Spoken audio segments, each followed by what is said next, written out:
Hi, my name is Hannah. Welcome back to my channel. I am doing a book wrap up. It has been a hot minute since I've done a book wrap up. This summer, it's been so hot and I've been trying to get the house into order and I've had visitors. My reading has just been a lot slower than it usually is, but that's fine. I have read a few books that I really do want to talk about, and I also have some exciting things coming up. So if you follow the amazing Margaret Pinard over at her channel, she is doing a series of fireside chats for the month of August. And so I'm going to be on her live stream on Tuesday the 8th. If you are interested at watching the live stream, you can check out the link down below. You can also watch it later on your own time. But I'm really excited to get to know Margaret and to talk a little bit about books. So let's jump into the book reviews for now. This first book was a recommendation from Melinda over at Web of Stories, and her channel is amazing and she has really great book reviews, so make sure to check out her channel. I will link it in the description down below. This book is called Faithful by Alice Hoffman. Now, it's been a minute since I read this book because everything's been a little slower lately. This book is following Shelby, and she is just a normal teenage girl growing up, and a tragic accident occurs and her best friend is put into a coma.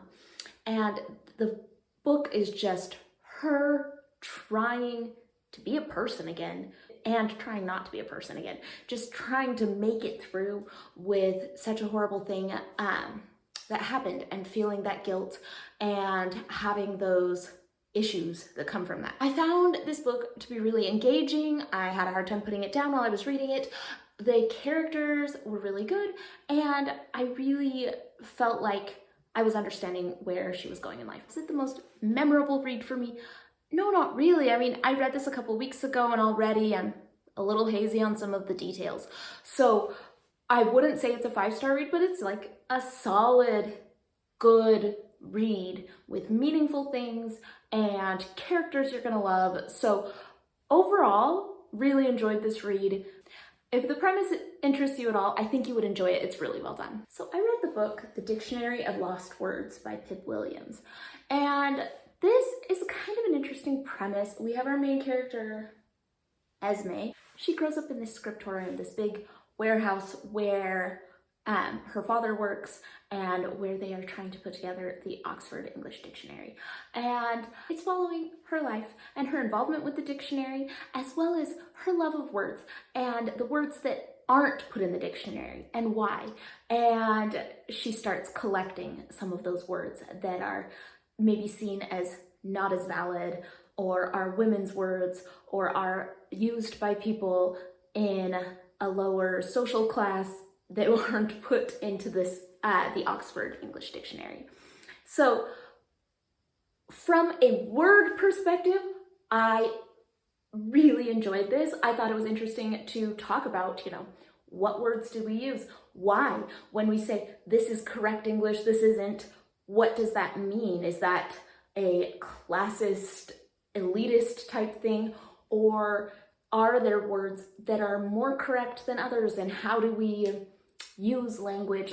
I thought that there were a lot of questions that this book brought up, and I really enjoyed that. So overall, that was great. It was worth it to read the book just to think about the different words and to talk about the making of the dictionary, and I really enjoyed all that. Now, from a character perspective and following Esme's journey, I didn't really care all that much about her or what was going on with it. I just didn't feel that strong pull towards her story.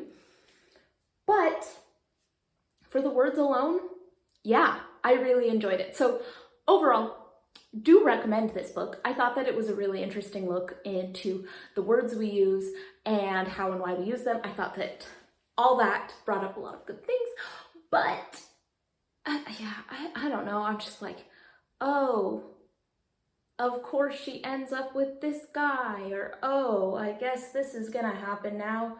Whoops. I didn't care for the intricacies of that plot, but I liked the word stuff and the dictionary stuff enough that this book was good for me. Now, this next book was a recommendation from Brandon over at Brandon's Bookshelves, so I will make sure to link his channel down below. And I read Solito by Javier Zamora. And this book, this is a book.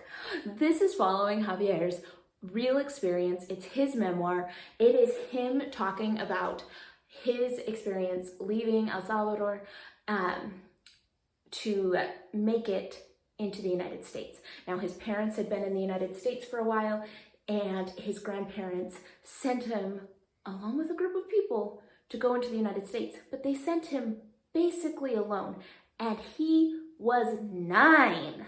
I cannot believe that. Like, oh my goodness. The situations that this poor boy was in at the age of 9 were a lot. Like, it was rough, you know, just, ooh.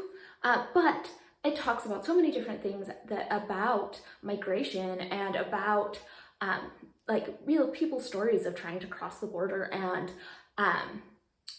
that struggle to be reunited as families. I thought that there were so many things that were really good, but it was just a very raw, honest account of how a 9-year-old would see what was going on. It was very much read in a way of what a 9-year-old would observe. I thought that all of that was really good. This was a 5-star read for me. I thought it was just excellent and really well done. I think my only thing that kind of bothered me about it, and it wasn't a bother, it was just I wanted a little bit more at the end. I just would have liked, he pops in at the end as an adult to say what brought him to writing this book. But I would have liked maybe a little bit more about how did he adjust? How did he move from this difficult experience? And I think a lot of how he has moved on from some of these experiences he had in the book is by writing it, probably. Like, this seems like a very therapeutic exercise, but I would have liked to know a little bit more about him as an adult and maybe some of his perspective as an adult, reflecting on it as he has processed what has gone on, you know? But that's not to say that this wasn't just very, very well done. It was just like a very raw, honest account of what happened without all those reflections on bigger issues as an adult kind of thing. It was very much what he would have thought as a 9-year-old. Anyways, excellent. Yes, you should read this book. Like, you should. It's really good. It's a little long, but it's really good. I read the book Remarkably Bright Creatures by Shelby Van Pelt, and this book was delightful. It is following a couple different things. There is a great Pacific octopus, and some of the book is told from the octopus's perspective, which was interesting and different and will help me remember this book for longer than a couple weeks. We also have Tova and her perspective. She is a cleaner at the aquarium where the octopus is being held, and she is getting a little old, and who knows how much longer she can keep up this cleaning job, but she loves it. Then we follow a perspective of Cameron. He is kind of at a dead end in his life, and when he gets some of his mother's personal effects from his aunt, he thinks he has discovered who his father was, and he is going to go on a trip to try to find his father, reconnect with him, and hopefully get some money from him because Cameron's pretty broke. So we have kind of those 3 perspectives rotating through. This book, from the get-go, I knew what was gonna happen. I was not surprised by any of the plot points, but the writing was really sweet and the characters were really meaningful, and overall, I thought that it was a delightful read. So don't go into this book thinking, oh, it's gonna be a mystery. Who is this guy's father? What is going to happen? Or even like having the plot keep you on your toes at all. I didn't feel any of that, really. I really felt like it was predictable. But if you want that light, fluffy, but like cute, meaningful writing, like the writing was just delightful to read and the characters were lovely. So overall, I really liked the book. I just wish that it hadn't been quite so predictable, but overall, excellent read. Really enjoyed it. So as a wrap up, I had one amazing nonfiction, 5 stars. Yes, everyone should read it. And then like the other 3 were all kind of like 3.5, 4 stars. Like they were really good. Have they changed my life? Are they my new favorite book?